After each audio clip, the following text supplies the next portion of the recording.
मोक्षमार्गदाता नमो राजचंद्र प्रभुसार उर्वशी समूरे वसो सदा परमाधार।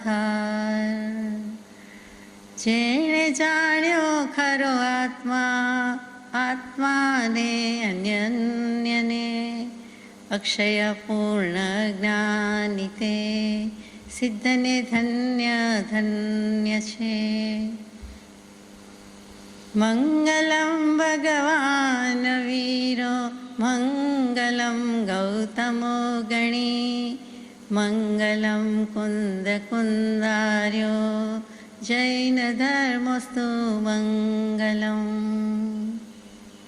सत्श्रुत ने नमस्कार, असीम उपकारी आत्मा ने नमस्कार, तारक त्रिपुटी भगवंत ने नमस्कार, मावित्रों ने नमस्कार, मावित्रो समान मुरब्बियों मुमुक्षों ने नमस्कार, प्रत्येक शुद्धात्म द्रव्य ने नमस्कार। परम कृपाळु देव प्रणीत वचनामृतजी पत्रांक 766 50 विक्रम संवत 1953 ईस्वीसन 19-10-1896 થી 25-10-1897 દરમિયાન પરમ કૃપાળુ દેવે જે કુંદકુંદાચાર્ય કૃત પંચાસ્તિકાય સારની અનુવાદની કૃપા કરી છે તે પંચાસ્તિકાય. તેમાં ગાથા 94 સુધી આપણે યથાશક્તિ વિચાર્યું. આજે આગળ જવાનો પ્રયાસ કરીએ. ગાથા 95. તમ હા ધમ માધમ મા ગમણદિઠ્ઠિ કારણાણી નાગાસમ ઇદિ જીણવરહિં ભણહિં લોગસહાવં સુણંતાણમ. પરમ કૃપાળુદેવ અનુવાદમાં પ્રકાશે છે કે તેથી એટલે કે આગલી ગાથાના અનુસંધાન છે તે ધર્મદ્રવ્ય અને અધર્મદ્રવ્ય ગમન અને સ્થિતિનું કારણ છે, આકાશ કારણ નથી. ફરી ફરી પ્રતિપાદન કરે છે. અનુવાદમાં જ મૂકી દીધું કે ધર્મદ્રવ્ય અધર્મદ્રવ્ય એટલે કે ધર્માસ્તિકાય અધર્માસ્તિકાય એ ગતિ અને સ્થિતિનું જીવ અને પૂતગલને કારણ નથી, પરંતુ કારણ છે, પરંતુ આકાશ છે તે કારણ નથી.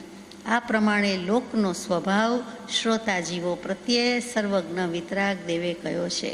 એટલે કે કેવલી પ્રણીત તત્વ છે અને કુંદકુંદ ભગવાન કહે છે કે હું તે કહું છું, હું તે લાવ્યો છું, ઘરનું લાવ્યો નથી. આ પ્રણીત કરેલું પ્રરૂપિત કરેલું પણ છે, કેવલી પ્રરૂપિત છે અને એને હું આપની પાસે અત્યારે લાવ્યો એટલે પ્રણીત કરું છું. અને એને કૃપાળુ દેવે અનુવાદમાં મૂક્યું કે આ સર્વજ્ઞ વિતરાગ દેવે કીધેલો ધર્મ છે કે લોકનો સ્વભાવ જ આવો છે કે ધર્મ અધર્મ દ્રવ્ય છે તે જીવ અને પૂતગલની ગતિ અને સ્થિતિમાં કારણ કરે છે, કારણભૂત છે. આકાશ દ્રવ્ય છે, આકાશાસ્તિકાય છે, એનો એ રોલ નથી, એનું કામ નથી. આકાશ દ્રવ્ય માત્ર અવકાશ આપે છે, અવગાહન આપે છે તેમ કેવું છે. અવગાહનનું નિમિત્ત કારણ એવું આકાશ દ્રવ્ય અને આ અતિ સૂક્ષ્મ ચર્ચા છે કેમ કે ધર્મ અધર્મને આકાશની છે, અમૂર્ત દ્રવ્યોની છે. આકાશાસ્તિકાય તો હજુ આકાશ દેખાય છે એટલે કાંઈક સમજાય તેવી છે, પણ ધર્મ અધર્મની ખરેખર કેવલી ગમ્યત છે અથવા તો જોઈએ તેવી એમાં દિલચસ્પી આવતી નથી કેમ કે આપણને દેખાતું નથી અને ઘણી સૂક્ષ્મ ચર્ચા છે. જાતે અનુભવેલી હોય તો વસ્તુ જ જુદી હોય અને જે તે અનુરંજકતા કોઈ પણ હોય તે બે પ્રસંગે આવે. કાં તો આપણે જાતે નજરે નિહાળી રહેલી કોઈ ઘટના હોય તો આવે, પૂતગલનું પરિણમન દેખાતું હોય, કાંચીડો રંગ બદલે અને જોઈ રહ્યા હોઈએ તો અદ્ભુત લાગે, આશ્ચર્યકારી લાગે. એવી નાની મોટી વાત ઇન્દ્રધનુષ્ય મેઘધનુષ્ય રચાઈ જાય આકાશમાં તો હતું નહીં ને ક્યાંથી આવ્યું, કોણે બનાવ્યું, આમાં કુદરતે કલર પૂર્યા કે કેવી રીતે થયા, આ સંધ્યાના બધા સૂક્ષ્મ રંગો પણ કેટલો સૂક્ષ્મ બોધ આપી જાય છે વગેરે વગેરે છે. તે નજરે નિહાળતી ઘટના છે, નિહાળાતી ઘટના છે. આપણે જોઈએ છીએ અને આપણને લાગે છે એવી રીતે નજરે નિહાળાતી કોઈ પણ ઘટના કે પૂતગલની ઘટનામાં આપણને જે અનુરંજકતા કે મનોરંજકતા લાગે છે કે જે દિલચસ્પી લાગે છે તે અમૂર્ત દ્રવ્યોની વાતમાં લાગતી નથી. અને બીજું કે ખુદ પર વીતેલી વાત હોય, જાત અનુભવની વાત હોય, નાના મોટી ઘણી જ વ્યવહારમાં જીવનમાં અનુભવો થયા હોય અને જે અનુભૂત વાત હોય તેમાં જે રસ પડે છે, દિલચસ્પી લાગે છે, એક દિલી આવે છે, તે આપણને અમૂર્ત દ્રવ્યમાં એબ્સ્ટ્રેક્ટ વસ્તુમાં જોઈએ તેવું થતું નથી એમ ભગવાન કહે છે. વાત તો સાચી છે. ધર્મ અધર્મ આકાશ એ ત્રણેય અમૂર્ત દ્રવ્ય છે અને તે ત્રણેય એક જગ્યાએ રહે છે તો પણ વસ્તુ સ્વરૂપની દૃષ્ટિથી જુદા જુદા છે. ત્રણેયના નામ જુદા, ત્રણેયનું રોલ જુદું, ત્રણેયનું પરિણામન જુદું છે. ત્રણેય દ્રવ્ય સ્વતંત્ર છે. માત્ર સમાનતા શું છે કે ત્રણેય અમૂર્ત દ્રવ્ય છે અને એક જગ્યાએ આકાશાસ્તિકાયમાં એટલે કે આ લોકમાં રહે છે, પરંતુ દરેકનું વસ્તુ સ્વરૂપ તો જુદું જ છે. એમ આ ગાથામાં 95મી ગાથામાં કન્ક્લુઝનમાં મૂકેલું છે. હવે 96મી ગાથા લઈએ. ધમ્મા ધમ્માગાસા અપુદ્ધબોધા સમણ પરિમાણા બુદ્ધ ગુવલદ્ધિ વિશેષા કરંતી ગતમણતમ. અનુવાદમાં કૃપાદેવ પ્રકાશે છે કે ધર્મ અધર્મ અને લોકાકાશ અપૃથકભૂત છે. પૃથક એટલે જુદા, અપૃથક એટલે જુદા નહીં તેવા, એટલે કે એક ક્ષેત્રાવગાહી રહેલા છે. કોણ? ધર્મદ્રવ્ય, અધર્મદ્રવ્ય અને આકાશ દ્રવ્ય. આ ત્રણેય લોકાકાશમાં રહેલા છે, એટલે કે આકાશ દ્રવ્ય જ કહી દીધું, અને ત્રણેય લોકાકાશમાં રહેલા છે, એટલે કે અપૃથકભૂત છે. શબ્દ મોટો મોટો આવે એટલે આપણને વિચાર કરતા કરી મૂકે. વિચાર કરીએ એટલે તરત સમજાય કે પૃથક એટલે જુદા ને અપૃથક એટલે જુદા નહીં, એટલે કે અજુદા એટલે કે અભિન્ન છે, એટલે કે એક ક્ષેત્ર અવગાહીને રહ્યા છે. જેમ આપણો આત્મા દેહને ખોળિયુંને ધારણ કરીને એટલી જ જગ્યામાં રહ્યો છે, દેહને હાથમાં એકમેક થઈ ગયા તેવું લાગે, પણ તેમ નથી. ખરેખર તો બંને જુદા છે, પણ એક ક્ષેત્રમાં રહેલા છે, સાથે રહેલા છે. અને ક્ષીરનીર જેવા દૂધમાં પાણી રહેલું જ છે, છતાં એને આપણે દૂધ જ કહીએ છીએ, તેવી રીતે રહેલા છે અને એક સરખા પરિણામવાળા છે. નિશ્ચયથી ત્રણેય દ્રવ્યની પૃથક પૃથક એટલે છૂટી છૂટી જુદી જુદી નોખી નોખી ઉપલબ્ધિ છે. ત્રણેય દ્રવ્ય જુદા જ છે, નિશ્ચયથી જુદા છે, પોતપોતાની સત્તાથી રહ્યા છે, પોતપોતાનું અસ્તિત્વ છે અને પોતપોતાની રીતે જમાવટ કરીને રહેલા છે. એટલે કે એક જ દ્રવ્ય, ત્રણેય દ્રવ્ય એક જ આકાશમાં અથવા તો એક જ લોકાકાશમાં એક જ જગ્યાએ એક ક્ષેત્ર અવગાહીને રહેલા છે. એટલે ત્રણેય સાથે પણ કહેવાય અને જુદા પણ કહેવાય, ત્રણેય એક પણ કહેવાય અને ત્રણેય અનેક પણ કહેવાય. બધા ક્યાં રહ્યા છે? તો લોકમાં રહ્યા છે, એટલે એ અપેક્ષાએ અનેકતા છે. પરંતુ બીજી રીતે જુઓ તો બધા જુદા હોવાથી તેને આપણે અનેક કહેવા પડે છે, એટલે એક પણ છે, અનેક પણ છે. બધા એક ઘરમાં રહે છે એટલે આપણે કહીએ કે હા બધાનું એડ્રેસ એક છે, આ ઘર, આ મકાન, આ સ્ટ્રીટ પર, આ નંબર પર. ત્યાં આપણે કહીએ છીએ એક ઘરમાં ગમે તેટલા રહેતા હોય તો બધાનું એડ્રેસ એક, બધા એક ઘરમાં રહે છે, અંડર વન રૂફ છે, બધું બરોબર, એટલે ત્રણેયનું એક આવે. પરંતુ જુદી જુદી રીતે જોવા જાઉં તો જેટલી વ્યક્તિ જેટલા બાધા તેટલું આપણે જાણીએ છીએ કે બધું જ જુદું જુદું હોવાનું. મત, કર્મ, સ્વભાવથી માંડીને બધું જ, અને એનું અસ્તિત્વ તો જુદું જ છે જ. તો એક જગ્યાએ જ રહેલાથી હોવાથી એકતા પણ છે, અનેકતા પણ છે. બીજી રીતે એકતા શું છે કે ધર્માસ્તિકાય, અધર્માસ્તિકાય અને આકાશાસ્તિકાય એ ત્રણેયના પ્રદેશ અસંખ્યાત છે. ત્રણેયના પ્રદેશ અસંખ્યાત છે અને આત્માના તો પ્રદેશ છે જ. પરંતુ સાથે સાથે એમ કહી દઉં કે આકાશાસ્તિકાયને પ્રદેશ સંખ્યાત પણ કહેવાય છે, અસંખ્યાત પણ કહેવાય છે, અનંત પણ કહેવાય છે. ના, ભૂતગલ દ્રવ્ય ના કહેવાય છે કે સંખ્યાત પણ છે, અસંખ્યાત પણ છે, અનંતાનંત પણ છે. પરંતુ ધર્મ, અધર્મ, આકાશ અને પોતાનો આત્મા આ ચારેયના તો પ્રદેશ એક સરખા જ છે, અસંખ્યાત પ્રદેશ છે. એટલે તે રીતે એકત્વ ભાવ આવ્યો, એકતા થઈ, એટલે કે સામ્ય આવ્યું. અનેકતા શું છે તો કે નિશ્ચયથી ત્રણેય પોતપોતાના સ્વભાવમાં, ગુણમાં, લક્ષણમાં પરિણમે છે. ધર્મદ્રવ્ય પોતાનામાં જ પરિણમે છે, ગતિનું જ કામ કરે છે. અધર્મ દ્રવ્ય સ્થિતિનું જ કામ કરે છે અને આકાશાસ્તિકાય અવકાશ કે અવગાહના આપવાનું જ કરે છે. એ રીતે ત્રણેયનું કામ જુદું છે, એટલે અનેક છે. એવી જ રીતે એકતામાં ત્રણેય એક ક્ષેત્રને અવગાહીને રહેલા છે. એટલું જ નહીં, પણ મહત્ત્વનો મુદ્દો એમ છે કે ઉપર નીચે રહેલા નથી. અત્યારે હાઈ રાઇઝલ બિલ્ડિંગ જોતાં આપણને વધારે લાગે કે એક જ બિલ્ડિંગ, એમાં માળ હોય બધા, પહેલો, બીજો, ત્રીજો, 10મોથી માંડીને જેટલા હોય તેટલા 100, 200 વગેરે. અહીંયા શું કહેવું છે કે આકાશાસ્તિકાય એટલે કે લોકાકાશમાં કોઈ ઉપર નથી, કોઈ નીચે નથી. સમગ્ર લોકાકાશમાં તલભર અણુભર જગ્યા બાકી નથી. એવી રીતે જે આપણે ચાદર બિછાવી હોય એમ કહીએ છીએ તેમ એક એક જગ્યામાં અંશ માત્ર પણ બાકી નહીં, એવી ચાદર હોય તેમ વ્યાપીને રહેલા છે, અવગાહીને રહેલા છે. કોણ? તો કે આ ત્રણેય દ્રવ્ય એક ક્ષેત્રને ઉગાઈને રહેલા છે, ઉપર નીચે નથી. એટલે એક સરખું જ બધાનું છે. અને અનેકતા શું છે તો કે ત્રણેયમાં જે સામાન્ય અને વિશેષ ગુણ છે તેમાં જુદાઈ પણ આવે છે. બધાના વિશેષ ગુણ જુદા જુદા છે. એ ધર્માસ્તિકાય ગતિ જ આપે, અધર્માસ્તિકાય સ્થિતિ જ આપે, આકાશાસ્તિકાય અવકાશ કે જગ્યા કે અવગાના જ આપે. તો ત્રણેયના રોલ જુદા છે, ત્રણેયના વિશેષ ગુણ છે. બીજા પણ કેટલાક છે. અહીંયા મુખ્ય ગુણ, અસાધારણ ગુણ, વિશેષ ગુણ આટલા જ છે. તો આ એકતા અને અનેકતા માટે આ ગાથા કીધેલી છે. આમાં ઘણો બોધ છે આમ જોવા જાવ તો, કે જીવ જુદો, પૂતગલ જુદા, બધા એક સાથે રહેલા છે દેહ ને આત્મા, છતાં દેહ જુદો છે, આત્મા જુદો છે. માત્ર ભાસ્યો દેહાધ્યાસથી આત્મા દેહ સમાન, પણ તે બંને ભિન્ન છે પ્રગટ લક્ષણે ભાન. અને જેમ અસીને મ્યાન જેમ જુદું છે, તેમજ આત્મા અને દેહ પણ જુદા જ છે. પદાર્થના નાશથી હું આત્મા ક્યારેય બરબાદ થતો નથી. મારું સ્વતંત્ર અસ્તિત્વ અલગારું જુદું જ છે, અલગ જ છે, અલગાવ છે. મારે કોઈ સાથે એવો લગાવ નથી. હું આત્મદ્રવ્ય જુદું છું, મારો જ્ઞાન સ્વભાવ જુદો છે. બીજા કોઈ દ્રવ્યને જ્ઞાન સ્વભાવનો ગુણ નથી. જે હું આત્મા છું, આપણે આત્મા છીએ, આપણા આત્માને જ્ઞાન સ્વભાવી છીએ. જ્ઞાન સર્વજ્ઞ સ્વભાવી છે અને એનો અસાધારણ ગુણ છે. મુખ્ય, મૂળભૂત અને પ્રધાન ગુણ આત્માનો હોય તો તે જ્ઞાન છે. એટલે કે જ્ઞાયકતા નામનો ગુણ છે જે આત્માને અનુભવ સુધી લઈ જાય. અત્યંત અનુભવનું કારણ એવો જ્ઞાયકતા નામનો ગુણ જે છે, જેનામાં છે તે આત્મામાં છે, માટે તે પણ છે. તો હું બરબાદ નથી. આ દ્રવ્યો અરે આ પર્યાય બધું પલટન પામ્યા કરે છે. હું એનો જોનારો જાણનારો છું. તો બરબાદ થયો અનાદિકાળથી થતો આવ્યો. શું કામ? મારી મલિનતા, મારી કલુષતાથી. મેં જે ભાવો કર્યા, જે કર્મ બાંધ્યા, શુભાશુભ બાંધું છું એની મલિનતાથી ને કલુષતાથી આ ક્લેશરૂપ સંસાર છે, બાકી કાંઈ જ નથી. વાસ્તવમાં મારું સ્વરૂપ જુદું જ છે.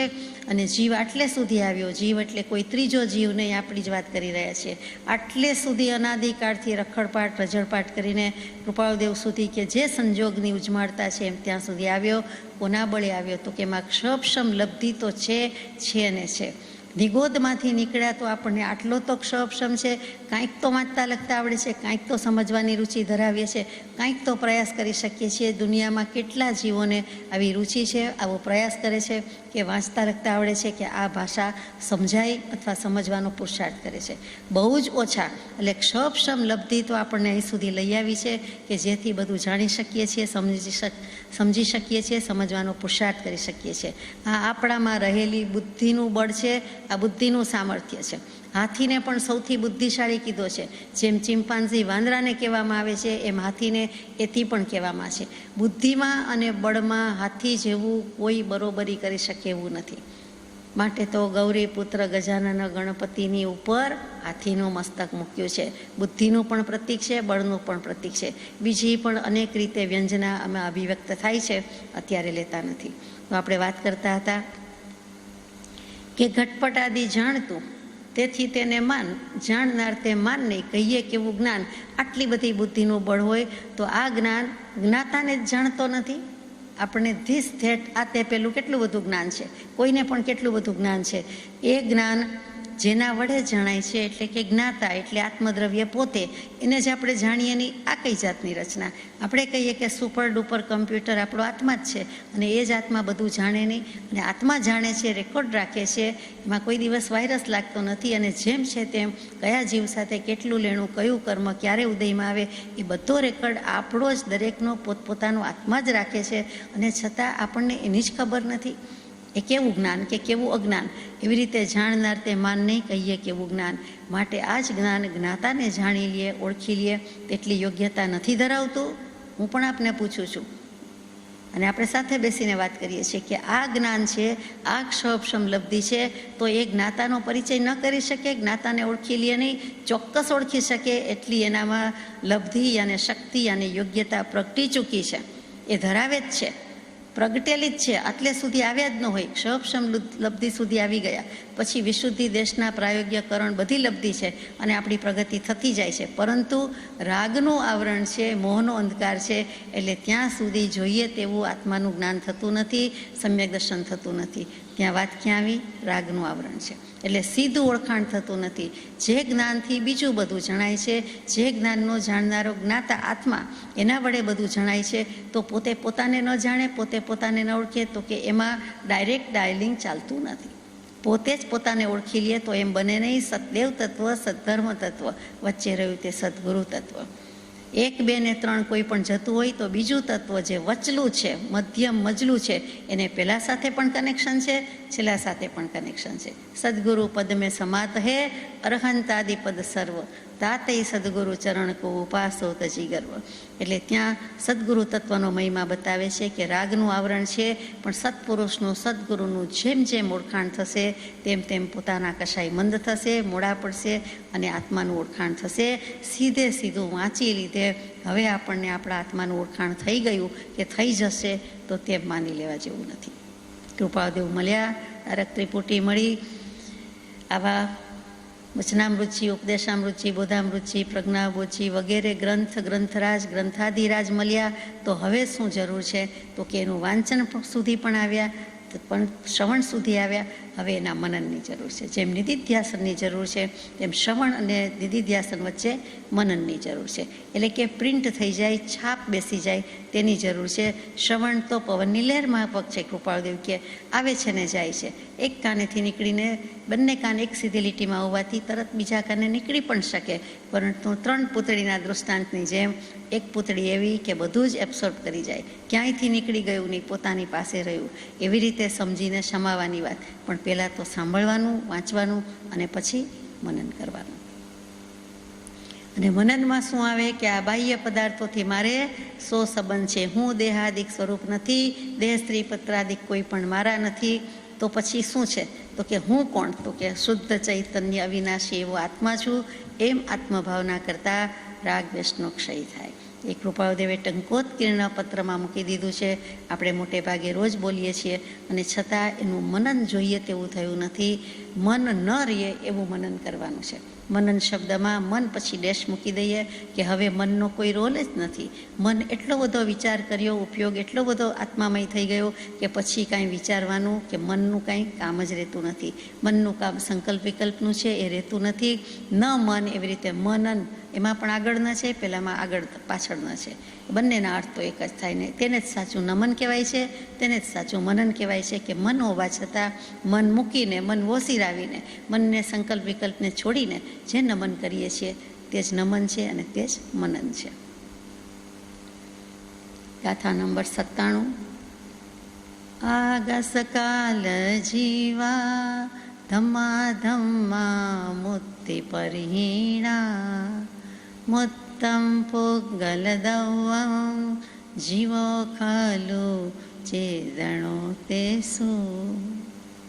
અનુવાદ છે: આકાશ, કાળ, જીવ, ધર્મ, અધર્મ આ 5 દ્રવ્યો મૂર્તતા રહિત છે અને પૂદગલ દ્રવ્ય મૂર્ત છે. 6 દ્રવ્ય છે, આપણે નામ ભૂલી ગયા હોય તો. એમાં એક પૂદગલ દ્રવ્યને મૂર્ત કીધું અને બીજા 5 દ્રવ્યને અમૂર્ત કીધા. અહીંયા મૂર્ત અને અમૂર્તને બોલવામાં ફાવે એટલે અનુકૂળતા પ્રમાણે આપણે રૂપી અને અરૂપી કહીએ. મૂર્ત કહેતા મૂર્તિમંત કહીએ છીએ. પ્રતિમાજી હોય કે ચિત્રપટજી રૂપે આપણને કોઈ પણ રીતે છબી રૂપે કે પ્રતિકૃતિ રૂપે આપણી સામે હોય, પ્રત્યક્ષ જોઈ શકતા હોય એવું જે હોય તે મૂર્ત સ્વરૂપ છે, રૂપી સ્વરૂપ છે. અરૂપી છે એટલે એબ્સ્ટ્રેક્ટ કહીએ છીએ તે કે જે ક્યાંય દેખ્યું દેખાતું નથી. ધર્મદ્રવ્ય દેખાય નહીં, અધર્મદ્રવ્ય દેખાય નહીં, કાળ એમ દેખાતો નથી. ઘડિયાળ દેખાય છે પણ કાળ દેખાતો નથી. એવી રીતે જે છે તે આ અત્યારે જે વાંચીએ છીએ તે ગાથા વગેરેને આપણે ચુલિકા કહીએ છીએ કે ચુલિકા ચાલી રહી છે. કયો અધિકાર, કયું પ્રકરણ, કયો પરિચ્છેદ, એવી રીતે એક શબ્દ છે કે ચુલિકા. ચુલિકાને આપણે સામાન્ય ભાષામાં વ્યવહારમાં અર્થ કરીએ છીએ જે મોર અને બીજા કેટલાક પક્ષીને, મરઘી વગેરેને, મરઘાને જે કલગી હોય છે તે ચુલિકા એટલે કલગી. અને બીજી રીતે હાથીને કાનની પાસે જે હોય છે એટલે કાનપટ્ટી કહીએ છીએ, તે પણ કલગી એટલે ચુલિકા કહેવાય. અહીંયા ચુલિકાનો અર્થ અધ્યાત્મશાસ્ત્રમાં જીનાગમમાં જુદો છે. એ શું છે વિચારીએ કે જે કંઈ કહ્યું હોય તેમાં કેટલાક અંશ છૂટી ગયા હોય કે બાકી રહી ગયા હોય તે કહેવું, તેનું નામ ચુલિકા. આપણે ઘણી વખત સમજીએ છીએ કે એવું બનતું હોય છે, અથવા તો તે વિશે કંઈક વધુ કહેવું હોય તો કહી દેવું, તે ચુલિકા. જેમ કે આપણે કોઈને મળ્યા કે કોઈ આપણે ત્યાં આવ્યા કે આપણે કોઈને ત્યાં ગયા કે વાત કરી, પછી ઘણી બધી વાત કહી દીધી હોય, પછી છેલ્લે જતી વખતે, વિદાય વખતે, બાય કહેવાની વખતે આપણને સાવ છેલ્લે પાછું કંઈક યાદ આવે. કાં તો નવું યાદ આવે એ પણ કહી દેવું, અથવા તો જૂની જે કંઈ વાત થઈ હોય તે દિવસે જેટલી વાત થઈ હોય તે એમાં પાછું રિપીટેશન કે રિવિઝન કરતા હોય તેવી રીતે, રિમાઇન્ડ કરતા હોય એવી રીતે આપણે પાછું કોઈક વસ્તુ ઉપર ભાર દઈને કહીએ એનું નામ ચુલિકા. કંઈક રહી ગયું હોય તો પણ કહેવા રહીએ, કંઈક વધારાનું પણ કહીએ, અથવા તો તેને તે વસ્તુ પણ કહીએ, ભાર દઈને કહીએ, તેનું નામ ચુલિકા કહેવાય. એટલે કે અહીંયા કોને કહીએ ચુલિકા? તો કે આ ગાથા ચુલિકા છે. આગળ વાત આવી ગઈ છે એટલે આચાર્ય ભગવાન કહી દે છે કે ભલે આવી ગઈ હોય પણ છતાં કંઈક ભાર દેવાનો છે અથવા નહીં જેવું પણ રહી ગયું હોય તો અમે તમને કહી દઈએ છીએ. રહી તો ગયું જ નથી. આચાર્ય ભગવાનના જ્ઞાનમાં બધું જ સ્પષ્ટ છે, પરંતુ પૂતગલ દ્રવ્યની મૂર્તતા અને બીજા દ્રવ્યની મૂર્તતા કે અમૂર્તતા ઉપર ભાર મૂકવો છે એટલે આ ગાથા ફરીથી આવે છે એવું આપણને લાગે. મૂર્ત અને અમૂર્ત દ્રવ્યમાં મૂર્ત કોને કહેવાય, રૂપી કોને કહેવાય? તો કે રિવિઝન રૂપે વાત કરીએ, ચુલિકા રૂપે વાત કરીએ છીએ કે વર્ણ, ગંધ, રસ, સ્પર્શના સદભાવનો જ્યાં સ્વભાવ છે તેને મૂર્ત કહેવાય. સદભાવ એટલે સારો ભાવ, શુભ ભાવ નહીં. આ વ્યક્તિને આ વ્યક્તિ પ્રત્યે સદભાવ છે તેને સદભાવ કહેતા. અસ્તિત્વ, સત્વત્તા ભાવ, હોવાપણાનો ભાવ, વિદ્યમાનતા, એક્ઝિસ્ટન્સ, એ જે સદભાવ કે છે કેવું છે તે. તો કે જે પદાર્થમાં, જે દ્રવ્યમાં વર્ણ છે, ગંધ છે, રસ છે, સ્પર્શ છે, એ એનો સ્વભાવ જ છે. એને દેખાવ છે, સ્વાદ છે, રૂપ છે, સ્પર્શ છે, આ 4 વસ્તુ છે અને તેને મૂર્ત કહેવાય છે, તેને રૂપી કહેવાય છે. અને જો આ 4 ન હોય તો તેને આપણે અમૂર્ત કહીએ છીએ. એટલે કે પૂતગલ દ્રવ્ય છે, દેખીતું દેખાય છે એટલે તેને આપણે મૂર્ત કહીએ છીએ, રૂપી કહીએ છીએ. નથી દેખાતું પરમાણુ વગેરે તો પણ તેને મૂર્ત કહીએ છીએ. કેમ કે પરમાણુમાં પણ વર્ણ, ગંધ, રસ, સ્પર્શ રહેલા છે એ આપણે વિચારી ગયા છીએ. તો બાકીના દ્રવ્ય રહ્યા તે જીવ, ધર્મ, અધર્મ, આકાશ અને કાળ, એ 5 દ્રવ્ય આ અપેક્ષાએ અમૂર્ત કહ્યા જાય છે, એબ્સ્ટ્રેક્ટ કહ્યા જાય છે, અરૂપી કહ્યા જાય છે. તો જીવને રૂપી કહેવો કે અરૂપી? તો ઘણી વખત જવાબ આપણે અરૂપી જ કહી દઈએ છીએ, પરંતુ જ્ઞાની પુરુષો જ્યારે વાત કરે છે, લખે છે ત્યારે હંમેશા કે કથનચિત રૂપી છે, કથનચિત અરૂપી છે. આત્મા કે જીવ કોઈને દેખ્યો દેખાતો નથી. કેવલી ભગવંતને કેવલ જ્ઞાન થાય છે ત્યારે કર્મ પ્રદેશો દેખાય, પરમાણુ દેખાય, વર્ગણા દેખાય, બધું દેખાય, દુનિયા આખીનું દેખાય, તો પોતાના આત્માના પ્રદેશો ન દેખાય? દેખાય છે. ત્યારે એમણે આત્મા સંપૂર્ણપણે દેખ્યો કે જોયો કહેવાય એ આપણે વિચાર્યું છે. અહીંયા જે વાત કરીએ છીએ તે આત્મા એમ દેખાતો નથી. આત્મજ્ઞાન થાય છે તો આત્મા અનુભવ્યો કહેવાય, આત્મા જાણ્યો કહેવાય, પણ આત્મા જોયો કયો જતો નથી. કેવલ જ્ઞાન થાય ત્યારે આત્મા જોયો કયું જાય છે. તો જીવ મૂર્ત કે અમૂર્ત, રૂપી કે અરૂપી? તો કે વ્યવહાર નહીંથી જીવ પણ મૂર્તિક કે રૂપી કયો જાય છે. નિશ્ચયથી જીવ અમૂર્ત છે, અખંડ છે, એક પ્રતિભાસમય છે અને એનો એક જ સ્વભાવ છે, શુદ્ધનો જ સ્વભાવ છે, શુદ્ધિનો સ્વભાવ છે. તો પણ વ્યવહારથી જીવ અમૂર્તિક અને મૂર્તિક કયો જાય છે. નિશ્ચયથી અમૂર્તિક છે, વ્યવહારથી મૂર્તિક છે. કેમ કે સર્વ દ્રવ્યોમાં પ્રદેશત્વ ગુણ રહેલો છે, આકાર કંઈક રહેલો છે અને તે સામાન્ય ગુણ રહેલો છે. તો જીવ દ્રવ્યને પણ લાગુ પડે છે. મનુષ્યનો આવો આકાર હોય, જીવજંતુનો આવો હોય, ગાય ભેંસનો આવો હોય, દેવ આવા હોય, નારક આવા હોય. આ બધું શું છે? એનું આકાર છે, એનું મૂર્તત્વ છે. એટલે જે કંઈ દેહનું છે, અવગાહના લઈને બેઠું છે એનું છે, તો પણ એ સંયોગ છે, કમ્પોઝિટ ફોર્મ છે. એટલે તે અપેક્ષાએ ત્યારે જીવને કહેવાય કે આત્માને, જીવને કર્મનો સંબંધ હોવાથી અને કર્મને મૂર્ત કીધેલા છે એટલા માટે આત્માને પણ મૂર્ત કયો જાય છે. એ આત્માનો સામાન્ય ગુણ છે, પ્રદેશત્વ ગુણ, અને એને આકાર કહેવો પડે છે. અહીંયા આકાર એટલે આ મૂર્તત્વ અને અમૂર્તત્વની રીતે વાત છે, વર્ણગંધ રસ સ્પર્શની રીતે વાત છે. આપણે જે આકાર કહીએ છીએ તે નથી. પૂતગલમાં વર્ણ, ગંધ, રસ, સ્પર્શ હોવાથી એ તો મૂર્ત જ છે. બાકીના 5 દ્રવ્યને અમૂર્તિક છે, કેમ કે વર્ણ, ગંધ, રસ, સ્પર્શ નથી. હવે જે વાત આવે છે તે જીવ દ્રવ્ય આ ગાથામાં ચેતન છે. છેલ્લો વાક્ય છે કે તેમાં જીવ દ્રવ્ય ચેતન છે. ચેતન કોને કહેવાય? તો કે ચેતયિતા, ચેતે છે, સાવધાની રાખે છે. ઉપયોગ જેનું લક્ષણ છે, ઉપયોગ શું છે? તો કે સાવધાની. લક્ષ અહીંયા ઉપયોગ એટલે સાવધાની લઈએ. એ જેનું લક્ષણ છે તેનું નામ ચેતન છે, ચેતક છે, ચેતયિતા છે, એટલે કે આત્મા છે. અને તે જ વસ્તુ, તે જ એક દ્રવ્ય એવું છે, ઉપાદેય છે અને આપણી પાસે જ છે. આદરવા યોગ્ય છે, સન્માન કરવા યોગ્ય છે, સત્કારવા યોગ્ય છે. ક્યાંય લેવા જવું પડે એવું નથી. આપણે જડ નથી થયા, આપણે આત્મા જ થયા છીએ અનાદિકાળથી અને આત્મા જ છીએ અને આત્મા જ રહીશું. એટલે આ જ ઉપાદેય તત્વ છે. આદર કરવાનો છે તો કાંઈ બહારથી લાવવાનું છે કે લેવા જવાનું છે? પોતાનું સ્વરૂપ, પોતાનો સ્વભાવ, પોતાનું દ્રવ્ય પોતાની પાસે જ છે. પોતાના અને પરપદાર્થના પરિચ્છેદ કરવામાં જો કોઈ સમર્થ ચૈતન્ય ભાવ હોય તો તે જીવ નામના પદાર્થનો છે, બીજા કોઈની ત્રેવડ નથી, ગજુ નથી. જીવનો જે ભાવ એટલે કે ચેતનનો ભાવ તે ચેતન ભાવ, અને તેનાથી જ સ્વ અને પરનો વિવેક કરી શકશે. એટલે કે સ્વના અને પરના પરિચ્છેદન કરવામાં, અહીંયા પરિચ્છેદ એટલે પ્રકરણ કે વિભાગ કે અધિકાર એવો અર્થ નથી, પણ જ્ઞાન કે સ્વ અને પરનો ભેદ પડશે. સ્વ પરના ભેદનું જ્ઞાન થઈ શકતું હોય તો આ એક પોતાના ચેતન ભાવથી જ થઈ શકશે.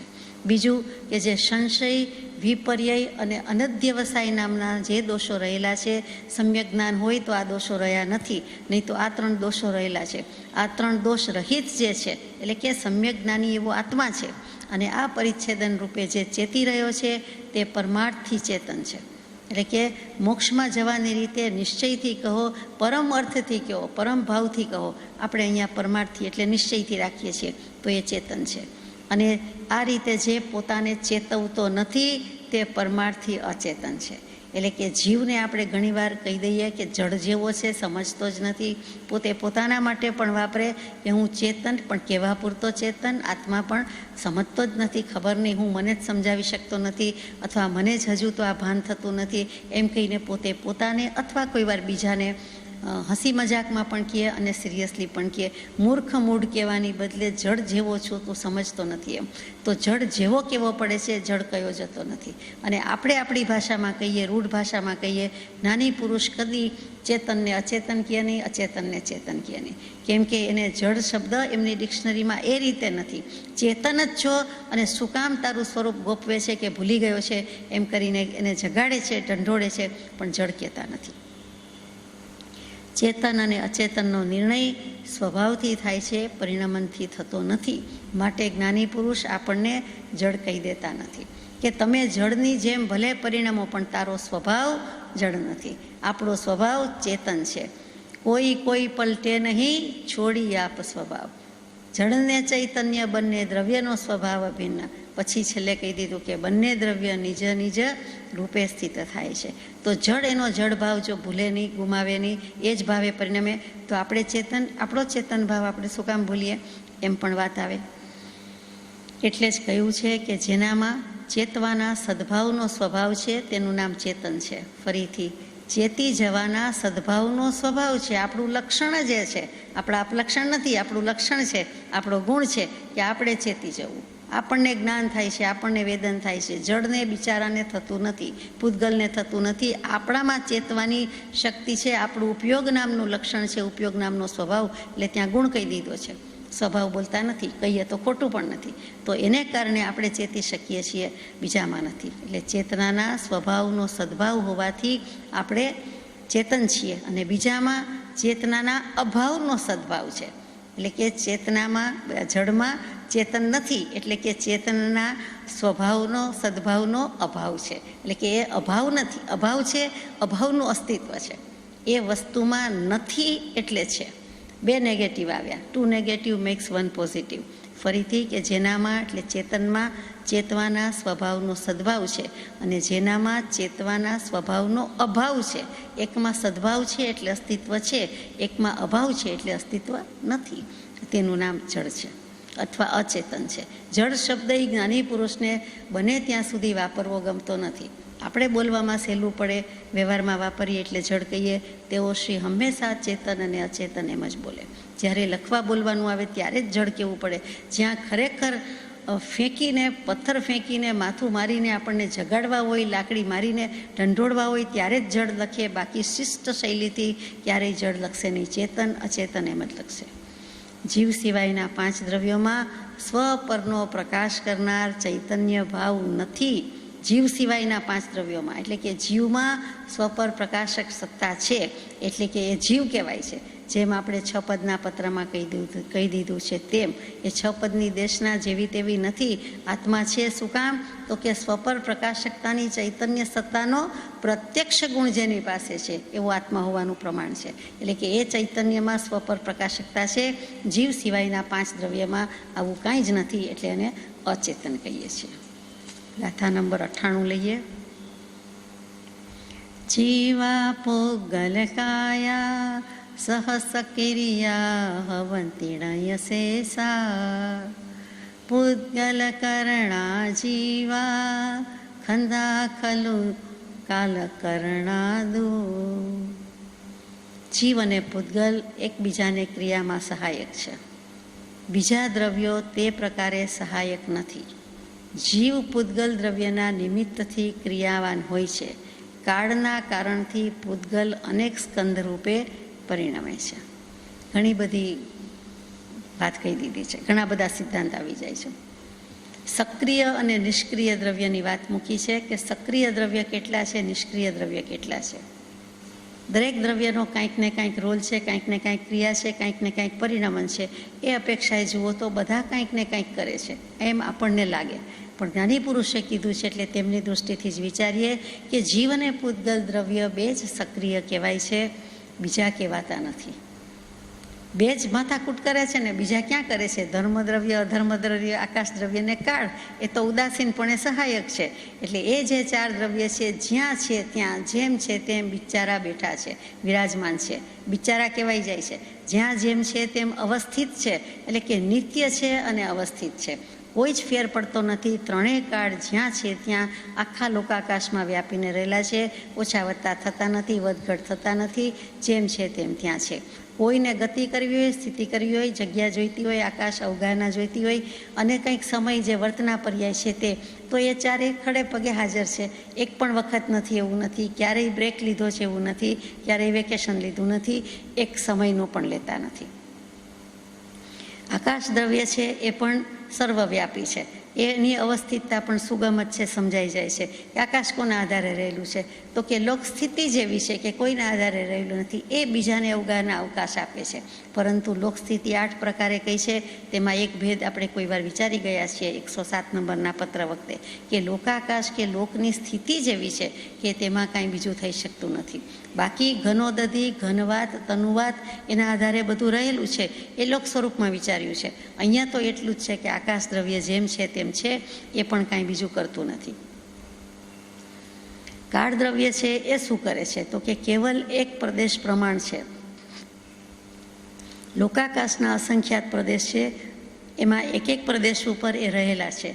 જ્યાં પણ એની સ્થિતિ છે ત્યાં અનાદિકાળથી છે અને અનંતકાળ સુધી રહેવાના છે. કાલનો એક કણું પણ ઓછો વધતો થતો નથી. એટલે કાલાણું પણ જેમ છે તેમ છે અને જેટલા પ્રદેશ છે એટલા જ પ્રદેશ ઉપર રહેલા છે.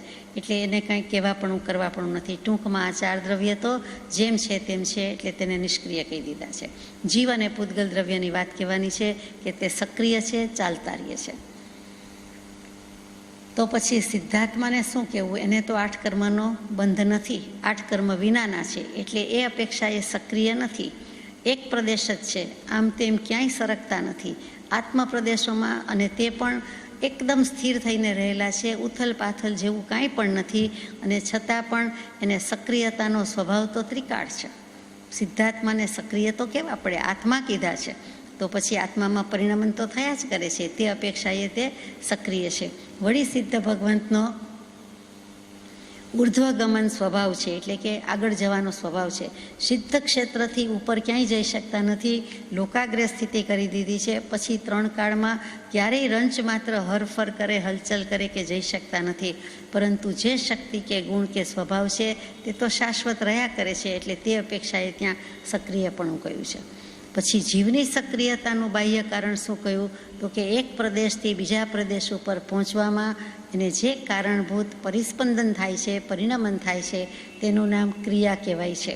ક્રિયાની વ્યાખ્યા શાસ્ત્રોમાં શું આવે?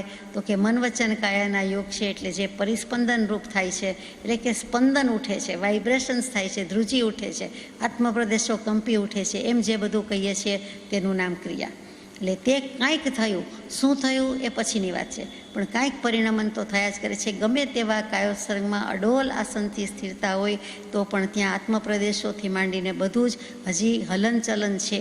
એટલે કે ત્યાં ક્રિયા છે, પરિસ્પંદન પરિણમન થયા કરે છે. જીવનો સક્રિયતાનો સ્વભાવ હોવા છતાં એ ગમે ત્યાં આડેધડ અટપટ સટપટ જેમ તેમ પરિણમી જતું નથી, જેમ તેમ ગતિ કર્યા કરતું નથી, જેમ તેમ ક્રિયા કરતું નથી. એને પોતાને બાહ્ય સાધન કે નિમિત્ત અનુકૂળ લાગે, સહજ પ્રાપ્ત થાય ત્યારે તેને નિમિત્ત ગણીને પોતાની જ પરિણતિથી પોતાના જ આત્મપ્રદેશોમાં પરિણમન કરવા લાગે છે અને તેને ક્રિયા કહી છે. એટલે કે સક્રિયપણું જીવનું પોતાનું છે. સંસાર અવસ્થામાં પ્રદેશાંતર થવામાં પણ કારણભૂત જો કોઈ હોય તો બીજું શરીર લેવાનું છે તે અને કર્મ પડ્યા છે તે. એટલે કે શરીર અને કર્મ જે બંને પૂદગલ કહી દીધા, એટલે પૂદગલનું નિમિત્ત છે એમ કહેવું છે. પરંતુ જે કાંઈ થાય છે ક્રિયા પરિણમન તે જીવની પોતાનામાં થાય છે. પૂદગલની પૂદગલમાં થાય છે, જીવની જીવમાં થાય છે, પણ બંને સક્રિય છે એમ સાબિત કરે છે. 8 કર્મથી જ્યારે મુક્ત થાય છે ત્યારે સમય માત્રમાં સિદ્ધ ભગવાન થઈ જાય છે, ઉપર ચાલ્યા જાય છે. અને તે ક્રિયામાં કયું સાધન છે? તે ઉપર ચાલ્યા જવાની ક્રિયા એક સમયમાં જ થઈ જાય છે, પરિણમન જ કહેવાય એને પણ. અને તે ક્રિયા કયો કે પરિણમન કયો, તેમાં શું મૂળભૂત આધાર કે કારણ છે? તો કે 8 કર્મનો બંધ હતો એનો નાશ થયો. જે કારણ બંધના દેહબંધનો પંથ, તે કારણ છે દકદશા, તે જ મોક્ષનો પંથ. એટલે જે રીતે બંધાયા હતા એ રીતે 8 કર્મ ગયા, છૂટી પડ્યા, છૂટી ગયા, છેદ ઉડી ગયો. એ પણ એક ક્રિયા થઈ અને તેટલે ત્યાં જ સિદ્ધ કહેવાય. અયોગી જીન થયા એટલે કે જ્યાં અ આ ઈ રૂ 5 રસ્વ સ્વર બોલે એટલો જ સમય અને તે જ સમય પૂરો થયો એટલે તરત જ ત્યાં જ સિદ્ધ કહેવાય. પહોંચવાનો એક સમય છે, એ વચ્ચેના સમયમાં શું કહેવાય? તો કે સિદ્ધ અહીં જ થઈ ગયા. જે દેહે હતા ત્યાં જ સિદ્ધ થયા. ચરમ શરીરી ચરમ ભવમાં જ ચરમ સમય કે જે પરિણતિ થઈ ગઈ તે થઈ ગઈ. પછી તો ઉડતા પહોંચતા જે એક સમય લાગે છે તે જ, અને પછી ત્યાં સિદ્ધ સ્વરૂપે સ્થિતિ કરી, ત્યાં રહેવા ગયા. જીવ તો હતો જ, પહેલેથી જ હતા, તો અહીંયા સિદ્ધ થયા, અહીંયા જ સિદ્ધ થયા કહેવાય. પછી ત્યાં સિદ્ધ ગતિમાં થઈ, સિદ્ધ ગતિ થઈ, સિદ્ધ ક્ષેત્રમાં ગમન થયું અને ત્યાં મહેલમાં શાશ્વત કાળ માટે રહેવા ગયા, સ્થિતિ કરી. મોક્ષ ક્યાં થયો કહેવાય? તો કે જે ભવમાં હતા તે જ ભવમાં, તે દેહમાં જ, તે 8 કર્મો ગયા એટલે ત્યાં જ કહેવાય. એટલે 8 કર્મનો બંધનો કૃત્સ્નમ કર્મક્ષયો મોક્ષ. એટલે બધા કર્મનો, સમસ્ત કર્મનો સર્વથા પ્રકારે ક્ષય અને તે છેદ, અને તે બંધનો છેદ થયો એટલે ત્યાં જ મોક્ષ થઈ ગયો. અને પછીના સમયમાં તો ઉપર ચાલ્યા ગયા. એટલે આ બધી સક્રિયતા સાબિત કરવી છે એટલે કહે છે. પછી પૂદગલની સક્રિયતા કે વિશેષ કંઈ ઘટના કે ક્રિયા થાય છે તે એમને એમ થતી નથી. પૂદગલમાં એમને એમ થતું નથી, બાહ્ય નિમિત્તથી થાય છે. પૂદગલ એ પણ ગમે એમ તો સ્કંધ જ છે. પાંદડું ઉડે છે તો એની મેળે ઉડે છે.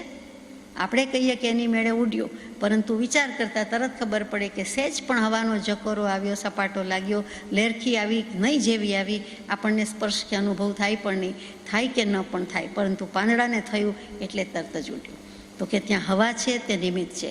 એવી જ રીતે મેં દડો ફેંક્યો, આપે દડો ફેંક્યો, તો દડો ફેંકવાની ક્રિયા થઈ, સક્રિયતા થઈ, પણ કોના નિમિત્તે થયું? દડો ફેંકાયો, ફેંકાવાની ક્રિયા થઈ, તે હલનચલનની પરિસ્પંદનની ક્રિયા થઈ, પણ એમાં પ્રેરણા કોની છે? તો કે મેં ફેંક્યો, હાથથી ફેંક્યો તો મારા હાથની. કોઈ પગથી રમતા હોય, ફૂટબોલ વગેરે રમતા હોય તો પગથી થયું, તો ત્યાં પગ એની પ્રેરણામાં નિમિત્ત છે, એટલે કે નિમિત્ત રૂપે પ્રેરણા છે, પણ થયું છે તેનાથી. એટલે કે પૂદગલની ક્રિયા કે જીવની ક્રિયા પણ અરસપરસ નિમિત્ત મેળવીને આ પરિણમન કે ક્રિયા કરતા હોય છે, એટલું જ કહેવું છે, બીજું કાંઈ નથી. પરમાણુ એકલું ગમન કરે છે તો તેમાં શું જવાબદાર છે? તો કે પરમાણુ એક તો એકલું જ શુદ્ધ, અને એ જ્યારે ગતિ કરે છે ત્યારે તેને બંધ છેદ કે અન્ય યોગ્ય વાતાવરણ પણ બાહ્ય નિમિત્ત કે સાધન રૂપે હોય છે જ હોય છે. પરમાણુ જેવા પરમાણુને પણ કાં તો બંધાવાનું છે ને કાં તો છેદ ઉડી જવાનો છે, એટલે કે કાં તો વિખેરાઈ જાય છે, રૂપાંતર પામે છે, અને કાં તો બંધાઈ જાય છે એટલે સ્કંદ રૂપે ભળી જાય છે, એટલે કાં તો ભળવું મળવું અને કાં તો વિખેરાઈ જવું. પણ એને નિમિત્ત તો થયું જ, કોઈક તો નિમિત્ત થયું જ, એમનેમ તો કાંઈ થતું નથી.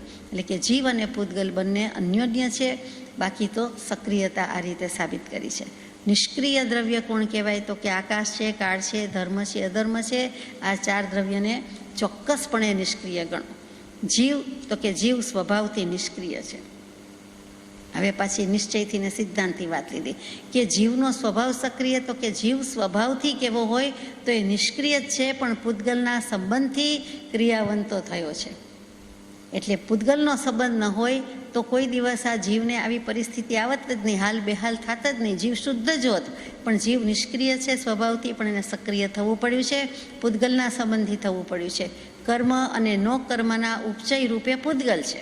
આપણે કર્મથી કહીએ છીએ તો કર્મ આખરે શું છે, નો કર્મ શું છે, શરીર શું છે, તો કે પૂતગલનો જ ચય ઉપચય થયા કરે છે. અહીંયા તો ઉપચય જ કીધો છે. ઉપચય એટલે ઢગલો, પુંજ, સંગ્રહ, રાશિ, ઢગલાબંધ, જથ્થાબંધ કહીએ તે. એટલે તે જીવો પૂતગલ કરણક થઈને ક્રિયા કરે છે, પરંતુ સિદ્ધ ભગવાનની નિષ્ક્રિયતા ને પૂતગલ કરણનો અભાવ છે, માટે નિષ્ક્રિયતા છે. સિદ્ધ ભગવંત કેમ નિષ્ક્રિય છે? તો કે જીવનો સ્વભાવ નિષ્ક્રિયતાનો જ છે. સિદ્ધ ભગવંત પણ નિષ્ક્રિય છે, પરંતુ શું કામ? તો કે પૂતગલ કરણનો અભાવ થયો, એને હવે સંસાર અવસ્થા નથી, આઠ કર્મ નથી, કોઈ કર્મ નથી, રંજ માત્ર કર્મ નથી, માટે નિરંજન કહીએ છીએ. કોઈ કર્મ, કોઈ વસ્તુ, કોઈ કશાય કાલીમાં અંજી શકતી નથી, પ્રભાવ પાડી શકતી નથી. એટલે સિદ્ધ ભગવાન છે, અને તેને આ કોઈ પૂતગલનો સંયોગ નથી. પૂતગલ કરણનો અભાવ હોવાથી તેને નિષ્ક્રિય કયા ગયા છે. અને આમ પણ જીવનો સ્વભાવ તો નિષ્ક્રિય જ છે, સંસાર અવસ્થા છે, વિભાવ પરિણતિ છે, પૂતગલનો સંયોગ સંબંધ છે, એને કારણે તેને આપણે સક્રિય કહેવો પડ્યો છે. સિદ્ધ થઈ ગયા પછી સિદ્ધ ક્ષેત્રથી પ્રદેશાંતર થતું નથી.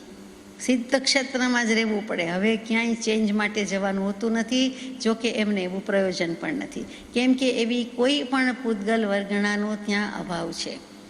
એવી કોઈ પૂતગલ વર્ગણા જ નથી. સિદ્ધ ભગવંતને કઈ પૂતગલ વર્ગણા લાગુ પડે છે? પર થઈ ગયા છે, બિલકુલ પર થઈ ગયા છે.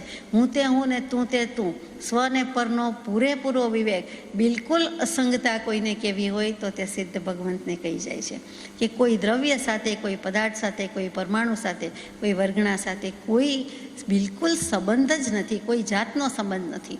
ભલે ને બાજુમાં રહેતા હોય. સિદ્ધશિલા શું છે? જડ નથી, ચેતન છે. કેવી હોય તો કહેવાય, પૃથ્વી કાંઈના જીવ જ કહેવાય ને સિદ્ધશિલા, બંને કહેવાય. પરંતુ તો પણ એના પર બિરાજમાન કહેવાય, છતાં એને એનો કોઈ સંબંધ નથી. આ કેટલી અસંગતા છે! અને આ પરભારી અસંગતા સિદ્ધ થવી મોક્ષ છે, પરંતુ તેવી પરભારી સિદ્ધ થતી નથી, એમ કૃપાળદેવે પત્રમાં જણાવ્યું છે. આ પરભારી અસંગતા, પરભારી એટલે બારોબાર, સીધે સીધી, વેરી ડિરેક્ટ. સૌરાષ્ટ્રમાં પરબારું વધારે બોલાય, પરબારું ને પોણાબારું એ. તો એવું સિદ્ધ દશાને આપણે નથી ઈચ્છીએ છીએ, પણ એ સ્વરૂપ સિદ્ધિ પહેલાં અહીંયા કરવી પડે છે, પછી પેલી સિદ્ધ દશાને પામી શકાય છે, આંબી શકાય છે. સંસારમાં 13મા ગુણસ્થાનક સુધી, અંત સુધી યોગનું ચલાયમાનપણું છે. મન, વચન, કાયાના યોગ છે. તેથી આત્માના પ્રદેશો કંપે છે. એટલે જ્યાં સુધી જીવને કર્મ સહિત છે, કર્મનો સંબંધ છે, ત્યાં સુધી જીવ પૂતગલને પણ ચલાવે છે, યાને કે નચાવે છે. પૂતગલ જીવને નચાવે છે કે જીવ પૂતગલને નચાવે છે, એમાં સિદ્ધાંત ગમે તે કહેતું હોય, પરંતુ આપણે જાણીએ છીએ કે સિદ્ધાંત પ્રમાણે, સિદ્ધાંતના આધારે કે જીવ છે એ જ પૂતગલને નચાવે છે, અથવા તો એને વળગીને રહ્યો છે. પૂતગલ જીવને નચાવી શકે નહીં. વ્યવહારથી બોલ્યું જાય છે. બાવળિયાને બાથ ભીડીને કહીએ કે મને છોડાવો, તો પ્રભુશ્રીજી કહે તે જ પકડી રાખ્યું છે, તું છોડી દે. તને કોણ ના પાડે છે? તારી વારે વાર, થઈ જા તૈયાર, પડી છે તલવાર. તો એમ આપણે જીવ પૂતગલને નચાવે કે પૂતગલ જીવને નચાવે? ઘણીવાર બધા બોલે કર્મ નચાવે છે. કર્મ શું કરી શકે? કર્મ ક્યારે નાચે? બાંધી આવ્યા તો. અને નાચે છે તો ભલે નાચે, પણ એને આપણા હાથમાં કઠપૂતલીની દોરી છે, આપણે જેમ કરવું હોય તેમ કરીએ. કનકવાની પતંગની દોરી જેમ આપણા હાથમાં હોય, ફિરકી આપણા હાથમાં હોય ને જેમ ફેરવવી હોય, જેમ મોડ આપવું હોય, જેમ કટ કરવી હોય એમ કરી શકીએ. એવું જ આપણા કર્મોની બાબતમાં છે. એટલે જરાય જ્ઞાની પુરુષો આપણને નાસીપાસ થવા દેતા નથી. ખુમારીના ઇન્જેક્શન પૂરેપૂરા આપે છે કે એ કર્મ જડ છે. કૃપાળદેવે 55-56મો પત્ર લખે, કર્મ એ જડ વસ્તુ છે. પહેલું વાક્ય વાંચીએ, 2 શબ્દ વાંચીએ, ત્યાં જ બેઠા થઈ જવાય કે જાગતા થઈ જવાય કે કર્મ જડ છે. તો જડ જ છે તો મને શું કરી શકશે, કેટલું કરી શકશે? એનામાં પૂતગલમાં અચિંત્ય અનંત શક્તિ, મારા આત્મામાં એથી પણ અનંત શક્તિ, એમ આપણે ફેંસલો લઈ શકીએ. ટૂંકમાં આ ગાથાના કન્ક્લુઝનમાં કાળના નિમિત્તે જીવ અને પૂતગલ ક્રિયા કરે છે. મૂળ વાત તે છે. એટલે ધીમેકથી પછી કાળ દ્રવ્ય ઉપર જવાનું છે. પણ તે પહેલાં પ્રદેશોની વાત કરતા હતા, એ પૂરી કરીએ કે સર્વ અરૂપી દ્રવ્યો પોતાના સ્થાનથી ચલિત થતા નથી, તેથી તેમના પ્રદેશ અચલિત જ છે. ધર્મ અધર્મ કાળ આકાશ અરૂપી દ્રવ્ય છે અને પોતાના પ્રદેશ છે ત્યાંથી જરાય ચલિત થતા નથી. પોતાનો દલ્લો કહો કે અડ્ડો કહો એ જરાય ગલ્લો ખુલ્લો મૂકતા નથી, રેઢો મૂકતા નથી. પોતાના પ્રદેશ છે, પોતાનો જથ્થો છે, પોતાનું ધન છે, પોતાની માલિકી, પોતાની મિલકત જરા વાર માટે એક સમય માટે ક્યાંય ઉઠી જતા નથી, બેસી જતા નથી, ત્યાં ને ત્યાં જ છે. તો સમજાય છે કે એક પ્રદેશ પણ આગો પાછો થતો નથી, અચલિત છે એટલે કે સ્થિર છે. અને એમના પ્રદેશ પણ અચલિત છે, પોતે પોતાના સ્થાનથી ચલિત થતા નથી. રૂપી એવો સંસારી જીવ છે એ ચલિત છે, એક સ્થાનથી બીજે સ્થાને ગયા જ કરે છે. રોજ એક ઘરમાંથી પણ બહાર નીકળી જાય, અથવા તો વર્ષો પછી પણ એ ઘર બદલીને બીજે ઘરે જાય, એટલે કે ચેન્જ જોઈએ. ખોડિયા બદલ્યા કરે, ઘર બદલ્યા કરે, અનાદિકાળથી કરતો આવ્યો અને હજી થાક્યો નથી. એટલે એના પણ ચલિત જ પ્રદેશ છે. અને સંસારી જીવોના પ્રદેશમાં 3 ભાગ પાડે છે. તે કેવી રીતે ધીમે ધીમે લઈએ કે જ્યારે સિદ્ધ થાય છે ત્યારે વિગ્રહ ગતિ કહીએ છીએ, તો એમાં બધા ચલિત જ પ્રદેશ છે, બધા ચલિત જ છે. કેમ કે હવે જવાનું છે એટલે અવિગ્રહ ગતિ છે એમાં નથી, પણ વિગ્રહ ગતિમાં છે. અયોગી ગુણસ્થાનકમાં બધા જ પ્રદેશની વાત ચાલે છે, અચલિત છે. અયોગી ગુણસ્થાનક એટલે છેલ્લું, ત્યાં પ્રદેશો અચલિત છે એટલે કે સ્થિર છે. મન વચન કાયાના યોગ રૂંધી દે છે તેટલી શૈલેષીકરણની પ્રક્રિયા કરે છે, સ્થિર છે. બીજા જીવો, શેષ જીવો છે, તેના 8 પ્રદેશ છે તે અચલિત છે, એટલે કે 8 રૂચક પ્રદેશ છે, 8 મધ્ય પ્રદેશ છે. કેટલીક વાર મધ્ય પ્રદેશ કહેવાય કેમ કે નાભી સેન્ટરમાં આવ્યું, એટલે કે નાભી પ્રદેશ છે તે જ 8 પ્રદેશ છે અને તે અચલિત કહેવાય છે, સ્થિર કહેવાય છે. તેને કોઈ દિવસ કર્મબંધ લાગ્યો નથી, તે રૂચક પ્રદેશ છે, તે અચલિત એટલે સ્થિર. અને બાકીના જે અસંખ્યાત આત્મપ્રદેશ છે તેને ચલિત કીધા છે, એટલે કે એ સ્થિર નથી. દેખીતા રીતે ક્યાંય છૂટા પડતા નથી, પરંતુ એક દેહ બીજો દેહ એમ બધી રીતે એની ગતિ થાય છે, ચલાયમાન છે. એમ પણ કોઈક ક્યાંક તેલ માલિશ કરે, કોઈક સર્જરી કરે, તો એમ આત્માના પ્રદેશો ચલિત તો કહેવાય જ ને. આમથી તેમ થાય, જડ થોડા છે, એટલે ત્યાં ચલિત છે, સ્થિર નથી. જે 8 રૂચક પ્રદેશ છે તે સ્થિર છે. પછી દરેક આત્માના મધ્યના 8 પ્રદેશ, એ તો આપણે વાત થઈ ગઈ, અચલિત છે. એમાં સંકોચ હોતો નથી, કોમ્પેક્ટ થતું નથી. એમાં એકલો સંકોચ શબ્દ લખ્યો છે કે જરાય સિકુડાઈ જતું નથી, સંકોચાઈ જતું નથી, જેમ છે તેમ રહે છે. કેમ કે સ્થિર છે એટલે સમજાય કે નાનું મોટું વધઘટ કે પ્લાસ્ટિક ઇલાસ્ટિકની જેમ કાંઈ થતું નથી, કોઈ ફેરફાર જ થઈ શકતો નથી. જેવા છે તેવા, આપણે લાકડા જેવા કે જળ જેવા કહી દઈએ તો એમ, પણ તે છે. એમાં જ્ઞાની પુરુષે સ્પેશિયલ લખ્યું છે એટલે આપણે વિચાર કરીએ છીએ કે સંકોચ હોતો નથી. એટલે એ જે 8 પ્રદેશ છે તે અકમ્પરે છે. પૂતગલ દ્રવ્યમાં પરમાણુ છે તે દ્વયણક, ત્રયણુક એટલે 2 અણુ, 3 અણુ એમ સંખ્યાત, અસંખ્યાત, અનંત પ્રકારે પરમાણુ છે એના સ્કંદ બને છે. એટલે ત્યાં તેને ચલિત કહેવા પડે છે કે ગતિ થઈ, સ્થિતિ થાય છે. એટલે કે 1 ના 2 થાય, 2 ના 3 થાય, સંખ્યાત, અસંખ્યાત, અનંત થયા, એટલે તે બધા ચલિત છે. અને અંતમાં આ જે મહાસ્કંદરીય છે, એટલે કે છેલ્લામાં છેલ્લો સ્કંદરીય છે, તેમાં થોડાક પરમાણુ અચલિત છે, થોડાક પરમાણુ ચલિત છે. એમાં બંને લઈ લીધું. આ સ્યાદવાદ આવ્યો, કેટલાક પરમાણુ સ્થિર રહે છે અને કેટલાક પરમાણુ અસ્થિર થાય છે. એટલે આપણને એકેય શંકા ત્યાં જાગે નહીં. ત્યાર પછીની ગાથા છે 99મી ગાથા. જે ખલુ ઇન્દ્રિય ગેચા વિષય જીવે હિમ હંતિ તે મુત્તા શેષમ હવદિયમુત્તમ ચિત્તમ ઉભયમ સમાધિયહિ. જીવને જે ઇન્દ્રિય ગ્રાહ્ય વિષય છે તે પૂતગલ દ્રવ્ય મૂર્ત છે, બાકીના અમૂર્ત છે. મન પોતાના વિચારના નિશ્ચિતપણાથી બંનેને જાણે છે. હવે મૂર્ત અમૂર્તની વાત આવી, એમાં ડિટેલ્સમાં જાય છે. ઇન્દ્રિય અને મન છૂટું પાડ્યું, 5 ઇન્દ્રિય, 6ઠું મન. કેટલાક જ્ઞાની પુરુષો મનને પણ ઇન્દ્રિય કહી દે છે. શું કામ? તો કે એમાં અનિન્દ્રિય શબ્દ વપરાય છે. એટલે વ્યાકરણની રીતે, વ્યુત્પત્તિની રીતે કહે કે ઇન્દ્રિય, બાહ્ય ઇન્દ્રિયો એટલે 5 ઇન્દ્રિય, કાયા, જીભ, નાક, આંખ ને કાન. આ અંતસ્કરણ છે, અંતઃકરણ છે, મન છે, અંદરનું સાધન છે, અંદરની વાત છે, અંદરનું નિમિત્ત છે. એટલે તેને મન કહી દીધું અને એને અનિન્દ્રિય શબ્દ કીધો, જે ઇન્દ્રિય નથી તે. એમ કરીને મનને પણ 6ઠ્ઠું લઈ લીધેલું છે. તો જીવને જે ઇન્દ્રિય ગ્રાહ્ય વિષયો છે તે પૂતગલ દ્રવ્ય છે, તે મૂર્ત છે, એનાથી જ ભોગવી શકે છે. બાકીના છે તે અમૂર્ત છે. અને મન પોતાના વિચારના નિશ્ચિતપણાથી બંનેને જાણે છે. એ કેવી રીતે છે?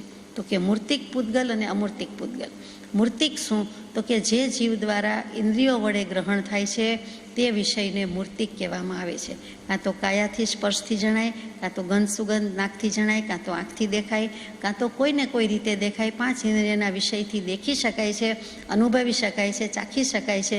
તેથી તે પદાર્થને મૂર્તિક કહેવામાં આવે છે. સમજાય છે, આપણો અનુભવ છે. અને શેષ એટલે કે બાકીની રિમાઇનિંગ જે છે તે ઇન્દ્રિય ગ્રાહ્ય પદાર્થોથી ભિન્ન અવસ્થા તે અમૂર્ત પદાર્થ કહેવાય છે. એ ઇન્દ્રિયોથી ગ્રહણ થઈ શકતું નથી, તેને અમૂર્ત કહીએ છીએ. 5 ઇન્દ્રિયના વિષયો કાયા, જીભ, નાક, આંખ, કાનના જે વિષય છે તે વર્ણ, ગંધ, રસ, સ્પર્શ વગેરે તે વિષયો કહેવાય. તો તે જ્યારે સ્થૂળ સ્કંદ બની જાય છે ત્યારે તે ઇન્દ્રિયો દ્વારા ઉપભોગમાં આવે છે. એ સુગંધ દેખાતી નથી, પણ જથ્થા રૂપે છે, સ્કંદ રૂપે છે અને સ્થૂળ રૂપે થઈ જાય છે. પછી આપણને ઇન્દ્રિય દ્વારા, ઘ્રાણેન્દ્રિય એટલે નાક દ્વારા ખબર પડે છે. તેવું જ બધી ઇન્દ્રિયનું, બધા વિષયનું છે. પણ કેટલીક વખત સૂક્ષ્મ સ્કંદ રૂપે હોય છે અથવા તો પરમાણુ રૂપે બની જાય છે, ત્યારે આપણાથી ગ્રહણ થતું નથી, ઇન્દ્રિયો વડે ગ્રહણ કરી શકાતું નથી. એટલે કે સૂક્ષ્મ સ્કંદ કે પરમાણુમાં ગ્રહણ થતું નથી, પણ સૂક્ષ્મ કંદ હોય છે ત્યારે ઇન્દ્રિયો દ્વારા ઉપભોગ કરી શકાય છે. પરંતુ ઇન્દ્રિયો દ્વારા પૂતગલ ગ્રહણ કરવાની યોગ્યતા તો એનામાં છે જ, પોટેન્શિયાલિટી તો પડેલી જ છે, સંભવિતતા છે, શક્યતા છે, શક્તિ પણ એ તો રહેલું જ છે. એને ગ્રહણ થાય કે નહીં, પણ એનામાં ગ્રહણ કરવાની શક્તિ છે. પૂતગલ વગેરેને ઇન્દ્રિયો દ્વારા ગ્રહણ કરવાની યોગ્યતા હોય તો જ ગ્રાહ્ય થાય, નહીં તો ગ્રાહ્ય કેવી રીતે થાય? પણ જ્યારે સ્કંદ રૂપમાં આવે છે ત્યારે ગ્રાહ્ય થઈ જાય છે, ગ્રહણ થઈ શકે છે. એટલે કે જીવ દ્વારા પદાર્થ ગ્રહણમાં આવતો હોય તો અને ગ્રહણમાં ન આવતો હોય તો પણ મૂર્તિક જ કહેવાય છે, કેમ કે પદાર્થમાં ગ્રહણ કરવાની યોગ્યતા પડેલી છે, માટે કીધેલું છે. આપણને કોઈ કહે કે જીવમાં જીવ નથી એવું લાગે છે, કોમામાં છે, પણ તરત જ કહે કે એ હજી આત્મા જીવે છે, એનું જીવન છે, એનું આયુષ્ય, શ્વાસોચ્છ્વાસ વગેરે ચાલે છે. બીજા કેટલાક પ્રાણ મૃતઅપાય અવસ્થામાં લાગે છે અથવા તો દગો દઈ દીધો છે, પરંતુ બીજું કેટલુંક ચાલે છે. એટલે જીવ તો જીવ છે એમ કહેવું પડે, એ ચેતન છે એમ કહેવું પડે. એમ અહીંયા પણ કહી દીધું કે ઇન્દ્રિય દ્વારા ઉપભોગ્ય છે, એને કેટલું ગ્રહણ થઈ શકે છે, પણ કેટલું ગ્રહણ ન થઈ શકે તો પણ ગ્રહણ કરી શકવાની યોગ્યતા હોવાથી એને આ પ્રમાણે મૂર્ત કહેવામાં આવે છે. પૂતગલ દ્રવ્ય મૂર્તિક છે, વર્ણગંધ રસ સ્પર્શનો પિંડ છે, સમૂહ છે, જથ્થો છે, પણ બીજા દ્રવ્ય છે તે અમૂર્તિક કહેવાય છે. ઇન્દ્રિયો તો મૂર્ત પદાર્થને જ ગ્રહણ કરે છે, પરંતુ મન એવું છે, એમાં એવી યોગ્યતા છે કે તે મૂર્ત પદાર્થને પણ જાણે અને અમૂર્ત પદાર્થને પણ જાણે, પણ પરોક્ષ રૂપે જાણે છે. આગમથી, અનુમાનથી જાણ્યું કે આકાશ છે, જીવ છે, ધર્મ છે, અધર્મ છે, પરંતુ આપણે કંઈ દેખાતું નથી, સમજી શકતા નથી. આપણે માની લીધું તો કે આગમવાણી છે એટલે માન્યું, અને બીજી રીતે અનુમાન કરીએ કે એવું કંઈક લાગે છે. અગ્નિ દેખાતો નથી, હજી સુધી આંખને દેખાતો નથી, પણ ધુમાડો છે એટલે ચોક્કસ એટલામાં કોઈક પ્રકારનો અગ્નિ છે. આવો ધુમાડો છે, આટલો ધુમાડો છે, તો અહીંયા આ જગ્યાએ આ અગ્નિ હોઈ શકે, હોવો જ જોઈએ, એમ જેમ અનુમાન છે એવી રીતે કેટલીક વસ્તુ આપણે આગમથી, કેટલુંક અનુમાનથી સ્વીકારીએ છીએ. ઇન્દ્રિયનો વિષય છે તે નિયત છે, એટલે કે રસનાથી રસ જ થાય, જીભથી સ્વાદની જ ખબર પડે, નાકથી ગંધની જ ખબર પડે, કાનથી સાંભળવાનું જ ચાલે. એમાં કાનથી ગંધ આવે ને નાકથી સંભળાય ને એવું આપણને થઈ શકતું નથી. કોઈ લબ્ધિધારી હોય, સંભિન્ન શ્રોતૃત્વ લબ્ધિધારી વજ્રસ્વામી વગેરે થઈ ગયા, એમને એવું હતું કે કાનથી સુગંધ આવે કે આંખથી લખી શકે કે જે કાંઈ બધી વાત હોય તે, તો એવી જે બધી વાત કહેવાય કે જુદી જુદી ઇન્દ્રિયથી જુદો જુદો રોલ કામ લઈ શકતા હતા. એ સંભિન્ન, જુદી જુદી ભિન્ન, અને છતાં એનો રોલ એક સરખો થઈ શકતો હતો, એ કામ લઈ શકતા હતા. પણ એ સ્પેશિયલ લબ્ધિ થઈ ગઈ, અહીંયા સામાન્યપણે કહેવાય છે. તો ઇન્દ્રિયનો વિષય નિયત છે કે જે તે ઇન્દ્રિયનો જે વિષય છે તે જ પ્રમાણે રોલ હોય છે, કામ લેવાય છે. મનનો વિષય અનિયત છે. મનને કોઈ ગતિમાં દોરી શકતું નથી, લઈ જઈ શકતું નથી. મનને જે વિચાર કરવા હોય તે કરે, 5 ઇન્દ્રિયના વિષય ના કરે, કે 5 ઇન્દ્રિયના વિષય એનું અધિષ્ઠાતા મન છે, અને મન, ઇન્દ્રિય અને મન બધાનું અધિષ્ઠાતા આત્મા છે. આત્માની સત્તા વડે તે પ્રવર્તે જાણ. 5 ઇન્દ્રિય છે તો આપણે કહીએ મને મન થયું, તો મન શું થયું? પણ વિચાર આવ્યો, સંકલ્પ થયો, ભાવ થયો વગેરે, તો કે આત્માનો ઉપયોગ તેમાં ગયો, તે મન થયું. મન થયું એટલે પછી મને મગજને ઓર્ડર કર્યો, મન વડે મગજ સુધી ગયા, પછી મગજે ઇન્દ્રિયોને ઓર્ડર કર્યો કે આ વસ્તુ લેવાની છે, પકડવાની છે, આ વસ્તુ અહીં મૂકવાની છે, અત્યારે જમવાનું છે, વગેરે વગેરે તેને ઓર્ડર કર્યો. એમ મુખ્ય સત્તાધારી તો આત્મા જ છે, પછી જે મન છે તે છે, પછી ઇન્દ્રિયો છે. આપણને ઇન્દ્રિય જ મુખ્ય દેખાય છે, ઇન્દ્રિયના વિષયો જ દેખાય છે. ડાયરેક્ટ એનાથી જ જાણે ડીલ કરતા એવું થઈ ગયું છે, એમ નથી. વચ્ચે ઘણું બધું છે અને ત્યાં જ ભૂલ થઈ ગઈ છે, ભૂલામણી થઈ ગઈ છે. તો મનનો વિષય જે વાત કરતા હતા તે અનિયત છે અને અપ્રાપ્યકારી છે. પ્રાપ્યકારી ને અપ્રાપ્યકારી શું? તો કે રોજબરોજનો વિષય છે તે જ કે ભીડ કરીને જાણવું તે પ્રાપ્યકારી છે. કાનમાં શબ્દ જાય છે, નાકમાં ગંધ વગેરે જાય છે, તે બધું પ્રાપ્યકારી કહેવાય. અને ચક્ષુ ઇન્દ્રિય અપ્રાપ્યકારી છે, મન પણ અપ્રાપ્યકારી છે. આંખથી ડુંગર દેખાતો હોય તો ડુંગર કે એનું પરમાણુ કે રજકણ આંખમાં આવી જતું નથી. આંખથી દરિયો દેખાતો હોય તો દરિયાનું પાણી કંઈ આંખને ભીંજવી દેતું નથી. એવી રીતે આંખમાં પ્રતિબિંબ, આંખથી પ્રતિબિંબ દેખાય છે તે બધું આપણામાં આવી જતું નથી. એટલે કે વચ્ચે ડિસ્ટન્સ રહે છે. આ સુગંધમાં, ખાવામાં, પીવામાં, સાંભળવામાં એવું ડિસ્ટન્સ રહેતું નથી. એ ભીડો લઈ લે છે કે ભીડ કરીને પહોંચી જાય છે, એટલે તેને પ્રાપ્યકારી કહેવાય. જ્યારે ચક્ષુ ઇન્દ્રિય આંખ કોરી રહે છે, અને નહીંતર કોરી ન રહે તો આપણને કંઈ ફાવે એવું નથી, આંખનું કામ બંધ થઈ જાય. તો કે ચક્ષુ ઇન્દ્રિય અપ્રાપ્યકારી. મન પણ એવું છે. મન માટે અત્યારે જાપાનના, અમેરિકાના વિચાર કરવા હોય, ઓસ્ટ્રેલિયા યાદ આવી જાય, જાપાન યાદ આવી જાય તો ત્યાં જવું પડતું નથી. અહીં બેઠા, જ્યાં બેઠા હોઈએ ત્યાંથી આપણે તે વિષય સુધી પહોંચી જઈ શકીએ છીએ. તો મન અપ્રાપ્યકારી કહેવાય અને ચક્ષુ પણ અપ્રાપ્યકારી કહેવાય. ટૂંકમાં એ ડિસ્ટન્સ રાખે છે, દૂરથી અનુભવ કરી શકે છે, દૂરથી જોઈ શકે છે. અને ઘણું નજીક રાખીએ તો કદાચ કાંઈ દેખાય નહીં, જરાય દેખાય નહીં. એ પણ આપણી અનુભવની વાત છે. તો ચક્ષુ અને મન અપ્રાપ્યકારી અને બાકીની 3 ઇન્દ્રિય છે તે પ્રાપ્યકારી, 4 ઇન્દ્રિય છે તે પ્રાપ્યકારી છે. આંખ દૂર રહેલી વસ્તુને કંઈ કરતી નથી, ભોગવતી નથી, પરંતુ માત્ર જાણે છે, જુએ છે અને જાણે છે. તેવી જ રીતે દૂર રહેલા પદાર્થને ભીડીને જાણતી નથી, પણ તે વિશેના ચિંતનથી જાણે છે. કોણ? મન. મનને પણ જે કરવું હોય તે દૂર રહેલા પદાર્થની સાથે સંયોગ સંબંધ થતો નથી, કાંઈ અડવું ભેટવું પડતું નથી, પરંતુ તેના ચિંતન માત્રથી જાણે છે. તેનું નામ મન છે. તો આ મન મતિ જ્ઞાન અને શ્રુત જ્ઞાનનું સાધન છે. આ મન છે તો જ આપણને આ મતિ જ્ઞાન, શ્રુત જ્ઞાનની ખબર પડે છે. એકના માટે જે મતિ જ્ઞાન છે તે બીજા માટે શ્રુત જ્ઞાન છે, એકના માટે શ્રુત જ્ઞાન છે તે બીજાના માટે મતિ જ્ઞાન છે. અહીંયાથી બોલાય છે તો એ આપના માટે શ્રુત જ્ઞાન છે કે સાંભળવા વડે થાય છે જ્ઞાન તે. અને અહીંયાથી બોલાય છે તો તે શ્રુત જ્ઞાન નથી, પણ ત્યાં મનની માન્યતા છે, ઇન્દ્રિય છે, બોલવાની ક્રિયા થાય છે, એટલે એ અપેક્ષાએ અને બીજી રીતે વિચારણા થતી જાય છે, એટલે ત્યાં મનનો રોલ છે, એટલે તેને મતિ જ્ઞાન કહેવું પડે. એટલે એક અપેક્ષા એ મતિ જ્ઞાન છે, બીજા માટે શ્રુત અપેક્ષા એ શ્રુત જ્ઞાન છે, સાંભળવાની અપેક્ષા એ શ્રુત જ્ઞાન છે. એ ગમે તે હોય, મતિ જ્ઞાન અને શ્રુત જ્ઞાન છે એનું સાધનભૂત શું? તો કે મન છે. મન દ્વારા આ બંને જ્ઞાન થાય છે. મન મૂર્ત અને અમૂર્ત પદાર્થને જાણે છે. આત્મા પણ અમૂર્ત છે ને સૌથી ન્યારો કેવળ પોતાના સ્વરૂપ માત્ર જો હોય તો તે આત્મતત્વ છે. એટલે મનથી પણ જુદું જો કોઈ હોય, સંકલ્પ વિકલ્પ કરનાર મનથી પણ કોઈ જુદું હોય તો એ તત્વ મારું આત્મદ્રવ્ય, આત્મતત્વ છે. પ્રભુ શ્રીજીના બુદ્ધમાં આવે, સંકલ્પ વિકલ્પ આવે છે, શું કરવું? આવે છે એ જાય છે, જવા માટે આવે છે. તો એ આવે છે ને જાય છે એનો અર્થ છે કે આપણાથી જુદું છે, એનું આવાગમન થયા કરે છે. આપણે તો માત્ર જોનાર જાણનાર છીએ અને તેમ જ રહી જવાનું છે.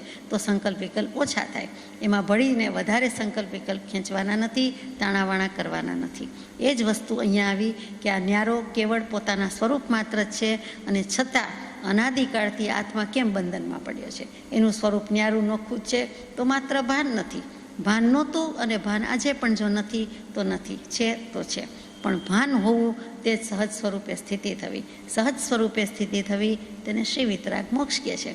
કૃપાળદેવની વાત કેટલી સોલિડ છે, કેટલી સાચી છે, કેટલી સમ્યક છે કે આટલું જ કરવાનું છે. સર્વ અવસ્થાને વિશે ન્યારો સદા જણાય. આ બધાથી હું ન્યારો છું, મારું જ્ઞાન સ્વરૂપ માત્ર છે, ચૈતન્ય સ્વરૂપ છે, વિશુદ્ધ જ્ઞાન અને આનંદરૂપ હું છું, અને છતાં આ સંસારમાં પડ્યો છું એકમાત્ર મોહના આવરણથી, રાગના આવરણથી પડ્યો છું. મોહના વિકલ્પથી ઉપજે મોહ વિકલ્પથી સમસ્ત આ સંસાર અને રાગના આવરણથી પડ્યો છું. આત્માના સ્વરૂપને જો હું નિરખું તો મને કોઈ ભય નથી, શોક નથી, ખેદ નથી, વિષાદ નથી. માત્ર આપણે આપણા સ્વરૂપને સંભાળીએ અને જો તેવી વૃત્તિ બની જાય તો આપણું સમ્યક દર્શન, આપણું આત્મજ્ઞાન અને આપણો મોક્ષ નક્કી થઈ જાય. કેમ? તો કે વૃત્તિ વહે નિજ ભાવમાં પરમાર્થે સંકેત, વૃત્તિ વહી નિજ ભાવમાં થયો અકર્તા ન્યાય. આ બંને શબ્દો પાસેથી કૃપાળુદેવે ગજબ કામ લીધું છે, અદ્ભુત વાત કહી દીધી છે. તો કોઈ ક્ષણે મોહનો, કોઈ ક્ષણે પરિગ્રહનો આપણને ત્યાગ થઈ જશે. એવી આપણી ક્ષણ કહેવાય, આપણો સમય કહેવાય, એવું લાધી જશે. પોતાના જ્ઞાન પ્રકાશનો અનુભવ થઈ જશે, દૃઢતાથી અનુભવ થઈ જશે. કૃપાળુદેવ જેમ લખે કે હું પ્રત્યક્ષ અનુભવ સ્વરૂપ છું, એમાં સંશય શો? હું કેવળ જ્ઞાન સ્વરૂપ છું, એમાં સંશય શો? હર્ષ શો, ખેદ શો, શોક શો, વિકલ્પ શો? આપણે પણ તેમના જ અનુયાયી છીએ, અથવા તો થવા નીકળ્યા છીએ. તો અનુયાયી ત્યારે જ કહેવાશું કે જો તેમના જેવી દશા પ્રગટાવશું. અને તેમને જે અનુવાદની આવી કૃપા કરી તે આપણે સમજવાનો પ્રયાસ કરીએ છીએ કે કોઈક એવી ક્ષણ લાદી જાય છે અને તે પ્રતીતિ કરાવી જાય છે. કોની પ્રતીતિ કરાવે છે? સત્પુરુષ સાચો છે એમ નહીં, પણ હું આત્મા છું, શુદ્ધાત્મા છું, તેમણે કીધેલું તેવું જ મારું તત્વ છે, બધા તત્વ છે, એ તત્વની શ્રદ્ધા મને છે. નિજ સ્વરૂપની, સ્વ સ્વરૂપની પ્રતીતિ થઈ જાય છે. પોતાનો બોધ લાગી જાય છે અને તે આ રીતે લાગી જાય છે કે બીજા બધા દ્રવ્ય જુદા, સમસ્ત પર પદાર્થો એની પાસે, જેની પાસે જેને રહેવું હોય તે રહ્યો, જવું હોય તે જાવ, થવું હોય તે થાવ, મારી પરિણતિ મારી પાસે છે. નિજ પરિણતિ બોલી ચેતન સે ચલો પિયાજી अपने देश, अपने परिणति का संग छोड़ दो, जिसने दिए सदा भव क्लेश. निज परिणति बोली चेतन से चलो पियाजी अपने देश. સજાત્મ સ્વરૂપ પરમ ગુરુ.